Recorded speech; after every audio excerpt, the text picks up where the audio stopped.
បាទយើងពិពណ៌នាទៅលើផ្ទៃមុខហើយយើងពិពណ៌នាពីរូបរាងរបស់វាបាទរបស់ Google Sheet បាទយើងស្គាល់ពីលក្ខណៈអ្វីនេះនៅលើនេះបាទអ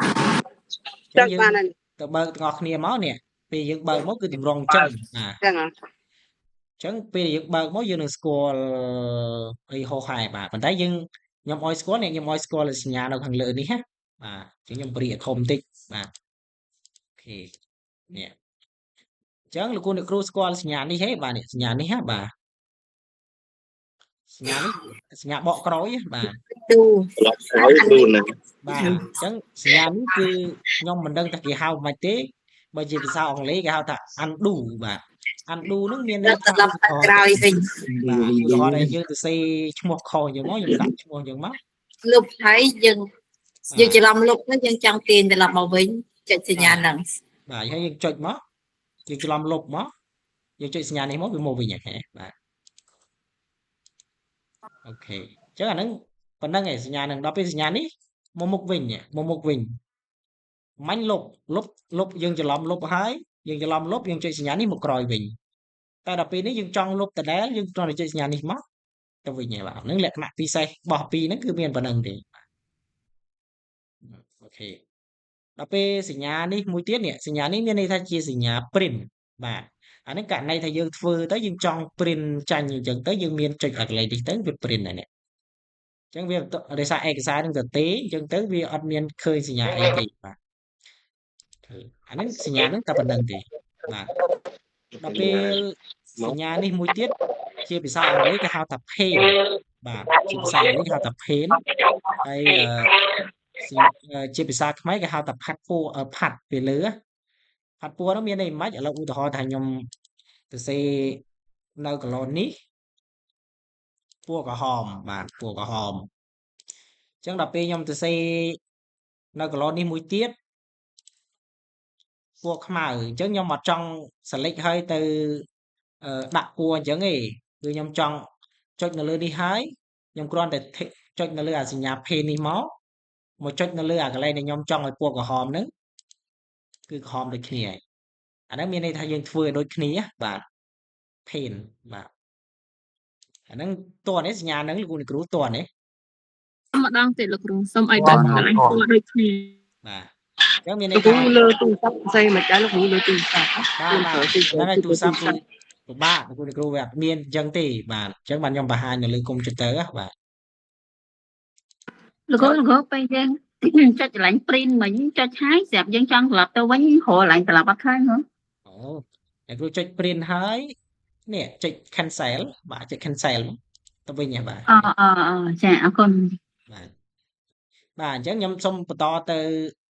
សញ្ញានេះម្ដងទៀតណាសញ្ញា pen នេះបាទអញ្ចឹងឧទាហរណ៍ដែលយើងទៅសេអញ្ចឹងមកហើយយើងចង់ឲ្យអក្សរពណ៌នៅកន្លែងនេះនៅកន្លែងខ្ញុំចង្អុលនេះណាខ្ញុំសូមបិទ Telegram មួយសិនអញ្ចឹងនេះឧទាហរណ៍នៅក្នុងអក្សរនេះខ្ញុំចង់ឲ្យពណ៌ក្រហមដូចអានេះដែរអញ្ចឹងខ្ញុំគ្រាន់តែចុចនៅលើអាសញ្ញាក្រហមនេះមកហើយខ្ញុំចុចលើនេះសញ្ញានេះមកហើយពេលចុចទៅនេះដល់មកយើងចុចនៅលើអាសញ្ញានេះមកវាក្រហមបាទវាក្រហមដែរហ្នឹងលក្ខណៈតែប៉ុណ្្នឹងទេបាទលក្ខណៈរបស់សញ្ញានេះណាខ្ញុំបានពិពណ៌នានៅក្នុង slide នេះខ្ញុំបានពិពណ៌នាជូនហើយប៉ុន្តែវាអត់បានឧទាហរណ៍ជាក់ស្ដែងអញ្ចឹងណាបាទឥឡូវទៅមកសញ្ញាទៀតបាទទៅមកសញ្ញាទៀតនេះសញ្ញាភាគរយបាទសញ្ញាភាគរយនេះអត់មានអីពិសេសទេបាទគ្រាន់តែករណីថាយើងពិបាកមើល screen របស់យើងនឹងវាតូចពេកបាទអញ្ចឹងទៅយើងពិបាកមើលអញ្ចឹងយើងគ្រាន់តែ zoom in zoom out បាទអញ្ចឹងជាទូទៅគេឲ្យយើង 100% ប៉ុន្តែបើយើងភ្នែកអត់សូវច្បាស់អញ្ចឹងទៅយើងដាក់150អញ្ចឹងទៅវាកាន់តែធំឲ្យយើងឯងគោលបំណងតែប៉ុណ្្នឹងទេបាទ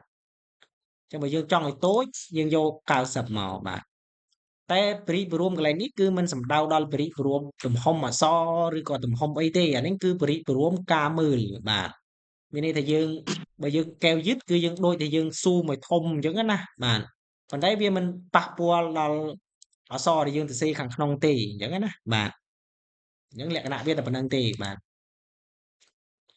ដល់ពេលសញ្ញាអស់នេះនេះសញ្ញាដុល្លារសញ្ញាភាគរយនេះគឺជាសញ្ញាដែលយើងប្រើនៅក្នុងគណិតវិទ្យាឬក៏ការគណនាលេខអីផ្សេងអញ្ចឹងណាបាទឥឡូវឧទាហរណ៍ដែលខ្ញុំសរសេរលេខ10បាទលេខ10ចឹងមកខ្ញុំចុចនៅលើសញ្ញាដុល្លារនេះវាคล้ายទៅជា10ដុល្លារបាទអញ្ចឹងណាលក្ខណៈវាសម្គាល់តែប៉ុណ្្នឹងទេសញ្ញាដុល្លារហ្នឹងណាបាទដល់ពេលខ្ញុំចុចលើភាគរយវាคล้ายទៅជា1000%ហេតុអីដោយសារតែបើយើងចុចសញ្ញាហ្នឹងមានន័យថាយើងយក10គុណនឹង100បាទអញ្ចឹងបើយើងចង់បាន100%យើងគ្រាន់តែសរសេរលេខ1មកបាទសរសេរលេខ1មកយើងដាក់អញ្ចឹងមកបាន100%ហើយអញ្ចឹងណានៅលោកគ្រូខាងគណិតដឹងហើយបាទរបៀបគិតជាភាគរយអញ្ចឹងណាអាហ្នឹងគ្រាន់តែសញ្ញាបន្ថែមទេបាទដល់ពេលយើងទៅមកសញ្ញាទៀតសញ្ញានេះណានេះបាទអង់គ្លេសគេហៅថា degrees អឺ decimal place បាទមានន័យថាហ្នឹងកាត់ក្បៀសចុះកាត់ក្បៀសឡើងណាឥឡូវឧទាហរណ៍ដែលខ្ញុំសរសេរលេខ1ខ្ញុំយកធម្មតាវិញសិនបាទនេះខ្ញុំសេលេខ1កន្លែងនេះណាសុំម្ដងទៀតសេលេខ1កន្លែងនេះដល់ពេលខ្ញុំចុចសញ្ញានេះទៅវាអត់កាត់ក្បៀសទេដល់ពេលខ្ញុំចុចមកនេះបានវាកាត់ក្បៀសវាបន្ថែមលេខខាងចុងក្បៀស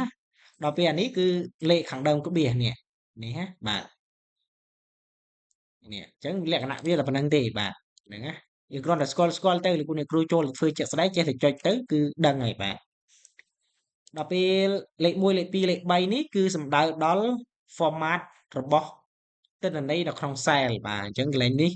ខ្ញុំសូមអត់បង្ហាញទេពោះច្រើនណាស់បាទនេះចុចមកគឺឃើញច្រើននេះឃើញទេបាទ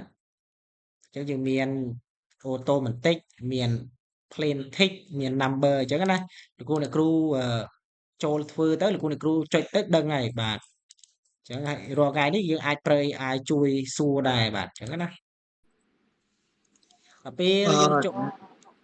ជំរាបសួរលោកគ្រូខ្ញុំសូមអសាអញ្ចឹងខ្ញុំសូមបន្តទៀតយើងដល់កន្លែងនេះយើងដល់កន្លែងនេះអញ្ចឹងកន្លែងនេះគឺជាកន្លែងបដូរ font ហ្នឹងបាននេះបដូរប្រភេទអក្សរអញ្ចឹងណាបាទឥឡូវឧទាហរណ៍ខ្ញុំសេលេខបងគ្រូខ្ញុំស្ដាប់គ្រូបានទេសៀមរាបបាទខ្ញុំសេសៀមរាបមកអញ្ចឹងដល់ពេលខ្ញុំចុចកន្លែងនេះមកខ្ញុំចុចបដូរ font នេះ font អក្សរអាហ្នឹងដូចនៅលើ Word ដែរលោកគ្រូបាទអញ្ចឹងខ្ញុំដូរ font មកនេះ font វាដូរតាមនេះឃើញទេបាទដូរ font អាហ្នឹង font អក្សរបាទ font អក្សរ font លេខជារួមគឺ font ទិន្នន័យនៅក្នុង sheet ហ្នឹងហើយបាទអូខេដល់ពេលយើងទៅមួយទៀតនេះលេខ10អីហ្នឹងអាហ្នឹងគឺអានេះគឺនេះសញ្ញាដកកន្លែងនេះគឺបានន័យថាធ្វើ font អក្សរយើងឲ្យតូចជាងមុនបាទដល់ពេលសញ្ញាបូកនេះគឺធ្វើ font អក្សរឬក៏ font លេខហ្នឹងឲ្យធំជាងមុនបាទឥឡូវឧទាហរណ៍ដែលខ្ញុំចង់ឲ្យកន្លែងនេះសៀមរាបនេះធំបាទអញ្ចឹងខ្ញុំគ្រាន់តែចុចលើនេះមួយមកខ្ញុំចុចលើសញ្ញាបូកមកនេះវាធំតាមហើយនេះបាទដល់ពេលចង់ឲ្យតូចវិញហើយបាទចុចសញ្ញាដកមកបាទដល់ពេលអាកដាលលេខកដាលនេះគឺយើងចុចឲ្យវាអូតូម៉ាទិកយើងមិនបាច់ចុចសញ្ញាដកអញ្ចឹងណាឥឡូវឧទាហរណ៍ចង់បាន font 12យើងចុចយកលេខ font 12តែម្ដងបាទដល់ពេលយើងចង់បាន font 36យើងយក36តែម្ដងមកវាធំតែម្ដងអញ្ចឹងណាបាទហ្នឹងតែប៉ុណ្្នឹងទេបាទដល់ពេលយើងទៅមួយទៀតអក្សរ B លោកគ្រូអក្សរ B នេះជាភាសាអង់គ្លេសគេហៅថា bold ហ្នឹងមានន័យថាធ្វើឲ្យអក្សរវាដិតណាបាទឬក៏ទិន្នន័យនឹងដិតណាបាទអញ្ចឹងឧទាហរណ៍ថាអក្សរយើងធម្មតាអញ្ចឹងទេប៉ុន្តែដល់ពេលយើងចុចសញ្ញាអក្សរ B នេះទៅអក្សរហ្នឹងវាដិតជាងមុនណាបាទឃើញទេដល់ពេលយើងចុចដោះវិញទៅអក្សរហ្នឹងវាតូចជាងមុនshape អក្សរមួយហ្នឹងវាតូចជាងមុនឬធំជាងមុនអញ្ចឹងណាបាទដល់ពេលអក្សរ I បាទយើងដល់អក្សរ I នេះមកជាកន្លែងដែលយើងដាក់អក្សរ trade បាទអញ្ចឹងមានន័យថាបើយើងចង់ឲ្យអក្សរ trade យើងចុចលើនេះមកគឺ trade ដែរឃើញទេបាទសញ្ញាហ្នឹងក៏ដូចគ្នាដែរយើងមើលពីសញ្ញាទៅឃើញបាទអញ្ចឹងយើងចុចមកវិញមកវាត្រង់វិញចុច trade បាទចុចម្ដងទៀតមកត្រង់បាទអូខេបាទអញ្ចឹងដល់ពេលដល់កន្លែងនេះអាសញ្ញាឆ្នូតខ្ញុំមិនដឹងថាសញ្ញាអីទេបាទអាហ្នឹងគេហៅថា strict throw បាទអាហ្នឹងគឺមានន័យថាយើងចុចទៅគឺនេះបន្ទាត់វាមានបន្ទាត់មួយកាត់លើអក្សរយើងបើយើងចង់លុបអញ្ចឹងណាបាទហ្នឹងគេប្រើភាគច្រើនគឺយើង ប្រើឧទាហរណ៍ថាទិន្នន័យអត់បានការអញ្ចឹងគេកំណត់សម្គាល់ថាយើងលុបចាញ់អញ្ចឹងណា អាណាងយកលើគាត់ណាណាង បាទដល់ពេលយើងចង់ដោះវិញយើងដោះវិញមកបាទដោះវិញមកបាទដល់ពេលយើងចង់ដាក់យើងចុចលើវាមក ម៉ែអើយ អូខេបាទអូខេដល់ពេលអក្សរ A នេះប្រហែលជាលោកគ្រូស្គាល់ច្រើនហើយព្រោះយើងប្រើនៅលើ Word អាហ្នឹងគឺ tick color បាទពណ៌អក្សរបាទអញ្ចឹង tick color អញ្ចឹងយើងគ្រាន់តែចុចលើនឹងមកយើងចង់ដាក់ពណ៌អីយើងចុចលើនឹងមកឥឡូវខ្ញុំចង់ដាក់ពណ៌ blue ពណ៌ខៀវបាទអញ្ចឹងខ្ញុំចុចលើខៀវមកបាទអញ្ចឹងពណ៌អក្សរហ្នឹងដូរហ៎បាទចុចមកចង់បានពណ៌ផ្កាឈូកដាក់ផ្កាឈូកមកបាទចង់បានពណ៌អីផ្សេងទៀតយើងដាក់ពណ៌នឹងមកបាទនេះបាទអូខេចឹងដល់ពេល តនគូ បាទមាញ់គឺពណ៌ color បាទពណ៌បោះអក្សរដល់ពេលសញ្ញានេះគឺជាពណ៌បោះតារាងបាទនៅក្នុង cell នៅក្នុង sheet គឺអាមួយប្លោះនេះគេហៅថាមួយតារាងបាទនេះគេហៅថាតារាងណានេះអានៅមួយប្លោះអា4ជ្រុងនេះគេហៅថាតារាងបាទអញ្ចឹងអាហ្នឹងឧទាហរណ៍ថាខ្ញុំចង់ដាក់តារាងហ្នឹងឲ្យទៅជាពណ៌ផ្កាឈូកអញ្ចឹងខ្ញុំគ្រាន់តែចុចនៅលើនេះមកហើយខ្ញុំ select លើពណ៌ណាមួយដែលខ្ញុំចង់ដាក់មកបាទខ្ញុំដាក់ពណ៌នេះទៅពណ៌នេះឃើញទេបាទអញ្ចឹងមិញគឺពណ៌អក្សរបាទដល់ពេលនេះគឺពណ៌តារាងតែម្ដងអញ្ចឹងឧទាហរណ៍ថាយើងចង់ដាក់ពណ៌នៅលើនឹងបានដូចគ្នាបាទយើងចង់ដាក់ពណ៌ខាងក្រោយនេះឃើញទេបាទអញ្ចឹងយើងដាក់ពណ៌អញ្ចឹងមកយើងបដូរពណ៌អក្សរទៅជាពណ៌សមកវាច្បាស់ហើយអាហ្នឹងរបៀបយើងលេងពណ៌បាទយើងលេងបាទនេះយើងលេងកិច្ចលេងរចនាបថនៅក្នុងសេរីកិច្ចការរបស់យើងណាបាទអូខេបាទដល់ពេលទៅមកចំណុចទៀតបាទទៅមកចំណុចទៀតគឺនេះសញ្ញា4ជ្រុងនេះអាហ្នឹងគឺជាហៅថា border បាទមានន័យថាតារាងបាទយើងដាក់ពណ៌តារាងណាជាទូទៅនៅក្នុង sheet ឬក៏ Excel ហ្នឹងពេលយើងចូលមកហ្នឹងវាឃើញពណ៌មួយតារាងហ្នឹងពណ៌border ហ្នឹងវាអត់សូវច្បាស់ទេដល់ពេលយើងចុច print ណាឧទាហរណ៍យើងចុច print ទៅវាអត់ឃើញទេឃើញទេឥ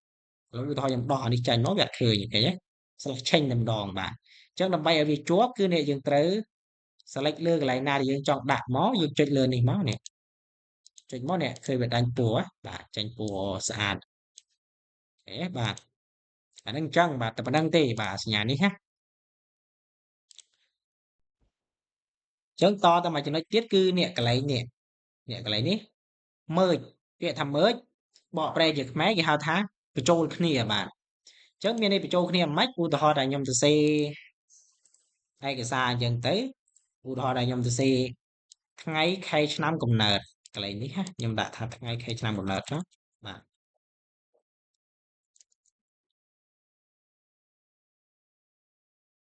កំណើតបាទអញ្ចឹងថ្ងៃខែឆ្នាំកំណើតបាទអញ្ចឹង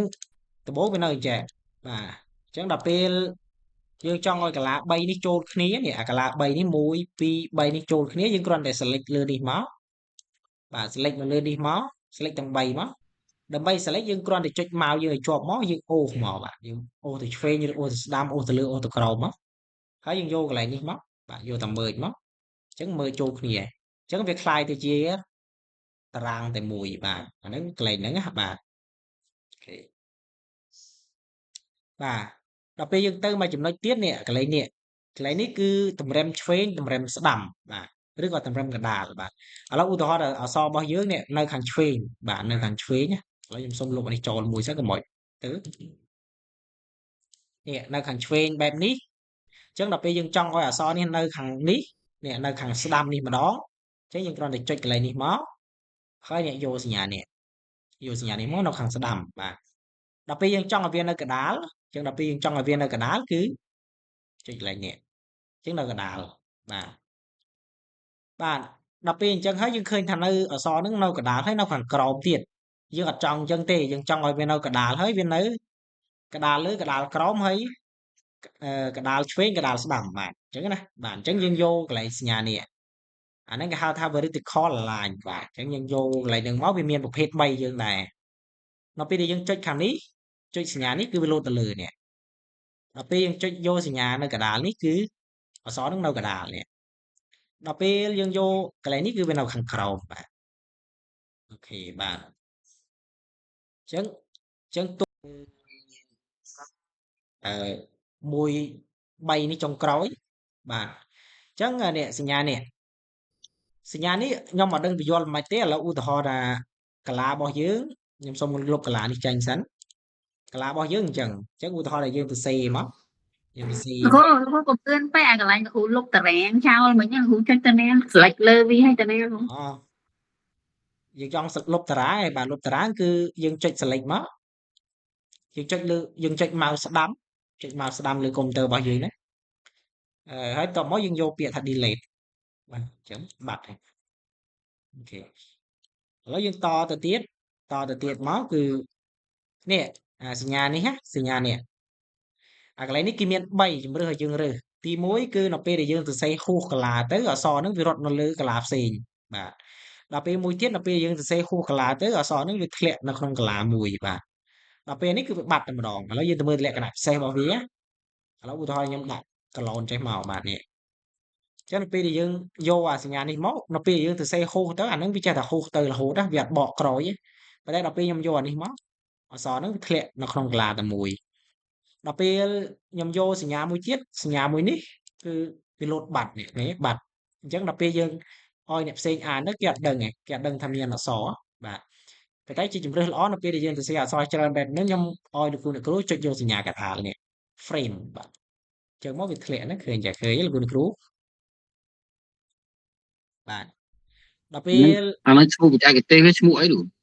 ហើយខ្ញុំអត់ច្បាស់ដែរនេះវាមានពាក្យគេហៅថា frame text បាទ frame text នេះយើងចុចលើហ្នឹងទៅឃើញពាក្យថាគេដាក់ text framing បាទ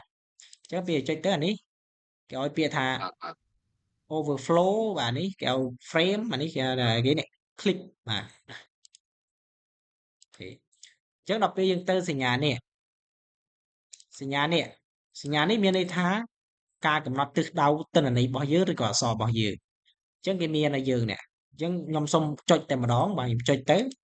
ដល់ពេលខ្ញុំចុចអញ្ចឹងអក្សរហ្នឹងវាត្រៀតបាទនៅក្នុងកន្លែងត្រៀតដល់ពេលខ្ញុំយកអានេះត្រៀតចុះក្រោមបាទដល់ពេលខ្ញុំយកអានេះត្រៀតចុះក្រោមនេះវាឈោចុះក្រោមហ្នឹងណាយើងអាចផ្លែធំឃើញទេលោកគ្រូដល់ពេលខ្ញុំចុចអានេះអក្សរហ្នឹងវាទៅលើវិញដល់ពេលអានេះគឺមកក្រោមចំតែម្ដងបាទហ្នឹងលក្ខណៈមុខវាតែប៉ុណ្្នឹងឯងលោកគ្រូបាទតែប៉ុណ្្នឹងទេបាទអស់ហើយបាទខាងមុខហ្នឹងណាអូខេអញ្ចឹងអស់ហើយ គ្រូសុំម្ដងទៀតអាកន្លែងបញ្ឈរហ្នឹងលោកគ្រូចុងក្រោយបន្តិចណា